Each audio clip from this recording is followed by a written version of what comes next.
اب ایک عقلی نقطے کی طرف توجہ دیجیے، اور ذرا نہیں پوری توجہ دیں۔ سوال ہے دامادوں میں سے بطور داماد کون افضل ہیں، کون بہتر ہے؟ اللہ اکبر۔ اس سوال کا مکمل اور یقینی جواب کون دے سکتا ہے؟ سوال کیا گیا ہے نا کہ نبی علیہ السلام کے دامادوں میں سے افضل داماد، بطور داماد افضل کون ہے؟ ایمانداری سے بتائیے اس سوال کا جواب کون دے سکتا ہے؟ ایک، ایمانداری سے بتائیے یہ سوال پوچھنا کس سے چاہیے؟ آج کے کسی عالم سے یا خود رسول اللہ سے جو سسر ہے؟ آج کے عالم دین سے یا خود ساس سے جو حضرت خدیجہ بنت خویلد رضی اللہ تعالی عنہا ہے؟ اللہ اکبر کبیرہ والحمد للہ کثیرہ۔ ہم تو اپنا عقیدہ قرآن و سنت کے مطابق رکھتے ہیں، اور جو لوگ یہ کہتے ہیں قبروں پر جائیں، وہ سنتے بھی ہیں، آگے سے جواب بھی دیتے ہیں، تو جائیں نبی علیہ السلام سے سوال کریں یہ اور جواب بھی لے لیں۔ میں تو اس مسئلے میں نہیں پڑھتا، نہ میں اس مسئلے کو کوئی بڑا مسئلہ سمجھتا ہوں، لیکن یہ کہنا کہ سنتے بھی ہیں جواب بھی دیتے ہیں، تو جائیے، امت میں یہ سوال پیدا ہو چکا ہے، نبی علیہ السلام کے روضہ رسول پہ تشریف لے جائیں، سوال بھی کریں جواب بھی لے لیں۔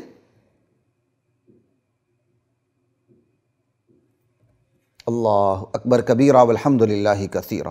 سوال یہ ہے کہ نبی علیہ السلام کے دامادوں میں سے کون سے داماد افضل ہیں، یہ سوال، اس سوال کا مکمل اور یقینی جواب کون دے سکتا ہے؟ اور پھر سوال یہ ہے، یہ سوال پوچھنا کس سے چاہیے؟ ظاہر ہے یہ سوال ساس سسر سے ہی پوچھا جا سکتا ہے، ظاہر ہے اس سوال کا جواب یقینی طور پر ساس ہی دے سکتی ہے اور سسر ہی دے سکتا ہے، اور اگر ایک عام ساس اور سسر ہو تو ان میں اختلاف رائے بھی ہو سکتا ہے۔ ہاں رسول اللہ سسر ہوں اور حضرت خدیجہ ساس ہوں تو پھر اختلاف رائے انشاءاللہ نہیں ہوگا، اور اگر وہاں ہو بھی جائے حرج کی بات نہیں، دنیاوی امور ہے۔ بہرحال اس کا جواب، یہ سوال ساس اور سسر سے ہونا چاہیے، اور اس کا بہترین جواب ساس اور سسر ہی دے سکتے ہیں، غیر تو اس سوال کا جواب دے ہی نہیں سکتا، اور نہیں غیر سے یہ سوال ہونا چاہیے۔ اللہ اکبر۔ پھر سسر حضور ہوں، ساس حضرت خدیجہ بنت خویلد ہوں، تو یہ سوال کسی سے اور سے پوچھنا درست ہے کہ غلط؟ حرف غلط سے بھی بڑھ کر غلط۔ آج کوئی مجھ سے سوال کرے نبی علیہ السلام کے دامادوں میں سے کون سا داماد افضل ہے، قطع نظر حضرت علی اور حضرت عثمان کی مطلق افضلیت کو نظر سے قطع نظر، یعنی حضرت علی اور حضرت عثمان کی جو مطلق افضلیت ہے اس کو ایک سائڈ پہ رکھے یہ سوال، قطع نظر اس کے، پھر یہ سوال کریں تو کوئی جواب نہیں۔ آپ اس سے قطع نظر کوئی مجھ سے سوال کرے گا، میں سوال کرنے والے کو پکڑ لوں گا، اور ہو سکے کوئی میرا اپنا تو میں اس کی درگت بنا دوں گا، اسے رگی دوں گا، اس کو گرفت میں لاؤں گا، اور اس کو کہوں گا مطلق جو فضیلت ہے اس کو کافی سمجھو، حضرت عثمان حضرت علی سے افضل ہیں بس۔ بطور داماد کون افضل ہے؟ جو علل اطلاق مطلق فضیلت سے، اس سے قطع نظر، اس کو ایک طرف رکھتے ہوئے، صرف بطور داماد اس حدیث کو ایک طرف رکھتے ہوئے، سمجھا، اجماع امت کو ایک طرف رکھتے ہوئے صرف بطور داماد سوال کرنا کہ افضل کون ہے۔ کوئی مجھ سے سوال کرے گا، میں سوال کرنے والے کو پکڑوں گا، یہ نہیں کہ میں سوشل میڈیا پہ غلط جواب دیتا پھروں، اللہ بچائے، دے سکتا ہوں غلط جواب، کیونکہ معصوم تو نہیں ہوں، معصوم تو صرف انبیاء ہیں، اور تو کوئی معصوم نہیں۔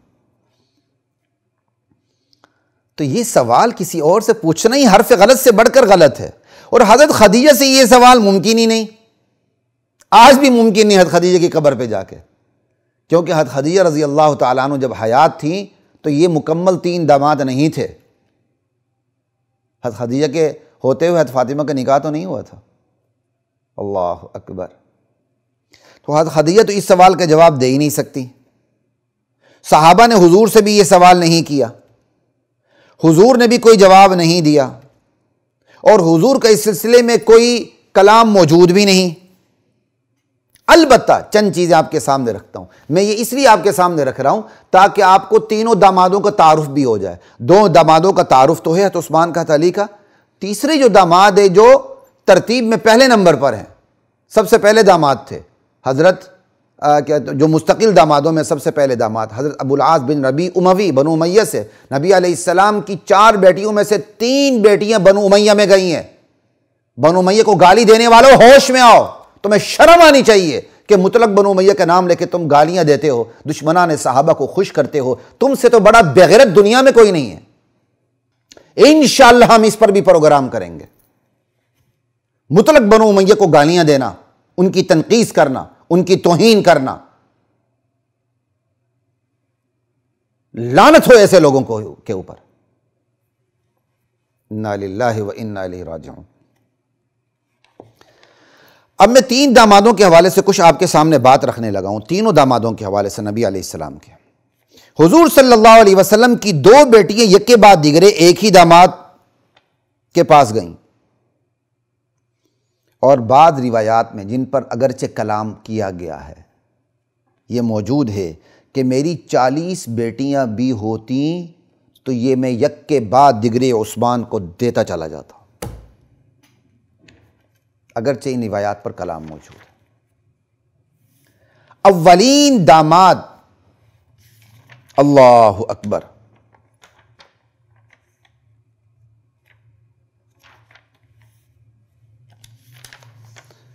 پہلی بات حضرت عثمان کے بارے میں یاد رکھ لیں کہ وہ دوہرے داماد، اور دوسری بات اولین داماد شوہر زینب رضی اللہ تعالی عنہما ابو العاص بن ربیع اموی، ان کی نسبت صحیح بخاری میں یہ فرمان نبوی موجود ہے، کان کھول کے سن لیں، کان کھول کے سن لیں۔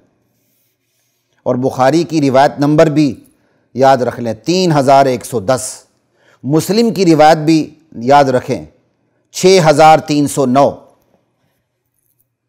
کیا نبی علیہ السلام نے اپنے داماد حضرت ابو العاص بن ربیع اموی بنو امیہ کے عظیم ترین فرد داماد نبی، کیا بہترین طریقے سے نبی علیہ السلام نے ان کی تعریف اور توضیح کی، تعریف کی، اور کس موقع محل میں کی وہ بھی آپ کو بتا دیتا ہوں، وہ بھی حدیث سے ثابت۔ نبی علیہ السلام اپنی بیٹی، اپنی حقیقی بیٹی اور اپنی سب سے بڑی بیٹی حضرت زینب رضی اللہ تعالی عنہ کے شوہر، اپنے داماد، اپنے حقیقی داماد حضرت ابو العاص بن ربیع اموی کے بارے میں فرماتے ہیں، حدثنی، میرے اس داماد کی شان یہ ہے اس نے جو بھی مجھ سے بات کی فصدقنی، اسے سچ کر دکھایا، اس نے جو مجھ سے بات کی اس پر یہ پورا اترا، سچ کر دکھائے وہ بات، ووعدنی، اور اس نے مجھ سے وعدہ کیا، فوفا لی، اور اس وعدے کو وفا کیا۔ اللہ اکبر۔ اور مسلم کی حدیث میں فوفا لی کے بجائے فاوفا لی ہے، باب افعال سے، وہ بھی وہی مطلب ہے، وعدہ کیا، وعدے کا ایفا کیا، وعدہ پورا کیا۔ اللہ اکبر۔ اور ساتھ کس موقع محل میں حضور نے اپنے اس داماد کی تعریف کی وہ بھی ذرا کان کھول کے سنیں، کان کھول کے، وہ لوگ سنیں جن کے اندر رفض کے اثرات موجود ہیں، صحابہ کی دشمنی کے اثرات موجود ہیں، وہ ذرا کان کھول کے سنیں۔ وَلَكِنْ وَإِنِّي لَسْتُ أُحَرِّمُ حَلَالًا حَدَّثَنِي فَصَدَقَنِي وَوَعَدَنِي فَوَفَا لِي أَوْ فَأَوْفَا لِي، میرے اس داماد نے جو بات کی سچا کر دکھایا، جو وعدہ کیا وفا کیا، میں کسی حلال کو حرام نہیں کر سکتا، وَإِنِّي لَسْتُ أُحَرِّمُ حَلَالًا وَلَا أُحِلُّ حَرَامًا، نہ میں کسی حلال کو حرام کرنے لگا ہوں، نہ میں کسی حلال کو حرام کر سکتا ہوں، نہ کسی حرام کو حلال کر سکتا ہوں، ولیکن واللہ، لیکن اللہ ذوالجلال کی قسم، لا تجتمع بنت رسول اللہ صلی اللہ علیہ وسلم وبنت عدو اللہ مکانا واحدا ابدا، اور ایک روایت میں عند رجل واحد ابدا، لیکن اللہ کی قسم، اللہ کے رسول کی بیٹی فاطمہ اور اللہ کے دشمن ابو جہل کی بیٹی ایک ہی آدمی کے پاس ایک گھر میں جمع نہیں ہو سکتی، ایک ہی آدمی کے پاس جمع نہیں ہو سکتی۔ یہ میں نے آپ کو بخاری مسلم دونوں کے حوالے دے دیے، صرف تھوڑا سا الفاظ میں فرق ہے، مسلم میں فاوفا لی ہے، بخاری میں فوفا لی ہے، اور بخاری میں لا تجتمع بنت رسول اللہ و بنت عدو اللہ ابدا ہے، اور مسلم میں مکانا واحدا ابدا ہے۔ فرق کوئی مضمون کوئی نہیں، مضمون ایک ہی ہے، سمجھے؟ یعنی حضرت ابو العاص کی نبی علیہ السلام نے اپنے داماد کی تعریف کرتے ہوئے، ابو العاص کی تعریف کرتے ہوئے، تعریف فرماتے ہوئے حضرت علی کو روک دیا کہ فاطمہ کے ہوتے ہوئے تم ابو جہل کی بیٹی سے نکاح نہیں کر سکتے ہو۔ اللہ اکبر، کتنی بڑی بات ہے، کتنی بڑی بات ہے، اور کتنی بڑی بات ہے۔ سنتے جائیے، میں احتیاط کا دامن ہاتھ سے چھوڑنا نہیں چاہتا، لیکن حقیقتیں بھی آپ کے سامنے رکھنا چاہتا ہوں، سمجھ آئی بات کی؟ اللہ تعالی ہمیں تمام صحابہ کی، حضرت علی سمیت، حضرت عثمان سمیت، حضرت ابو العاص سمیت، خلفائے راشدین سمیت، بدریوں سمیت، مہاجرین سمیت، انصار سمیت، حضرت سعد بن عبادہ سمیت، حضرت ابو بکر سمیت، سب کی توقیر کرنے کی توفیق عطا فرمائے، محبت دل میں رکھنے کی توفیق عطا فرمائے۔ یہ تو منافقت ہے کہ ایک صحابی کا ساتھ دیتے ہوئے دوسرے صحابی کے بارے میں بغض ذہن میں رکھنا۔ اللہ تعالیٰ میری اور آپ کی حفاظت فرمائے۔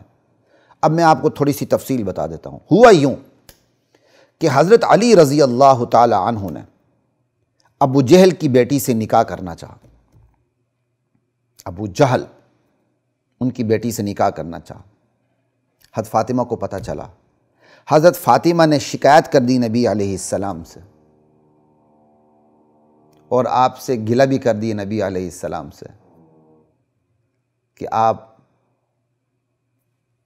بیٹیوں کے حوالے سے ذرا غضبناک نہیں ہوتے۔ اللہ اکبر، یعنی لوگ کہتے ہیں کہ آپ بیٹیوں کے حوالے سے غضبناک نہیں ہوتے، شکوہ بھی تھوڑا سا کر دیا۔ نبی علیہ السلام منبر پر تشریف لے گئے، آپ جلال میں تھے،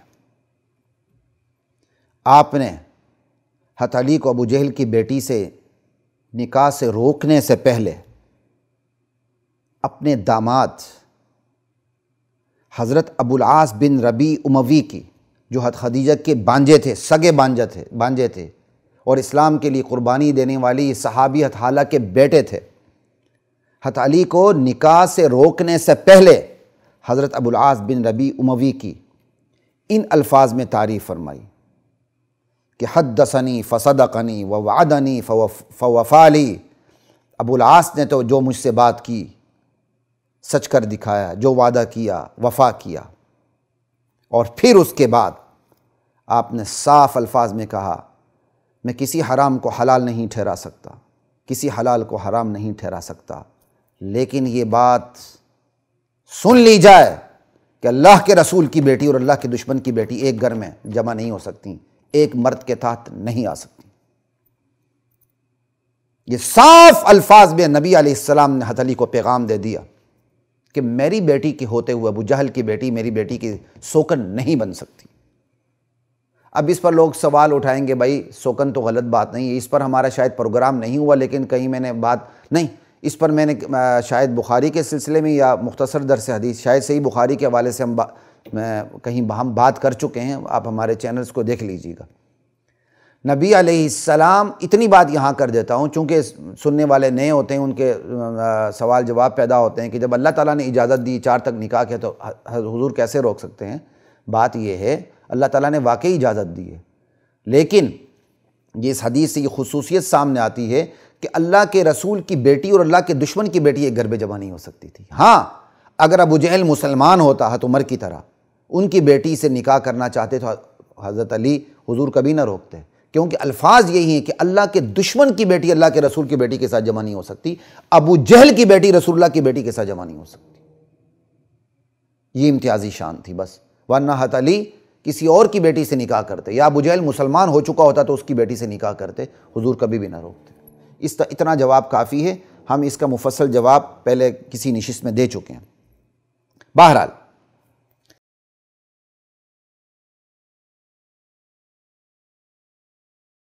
وَلَقَدْ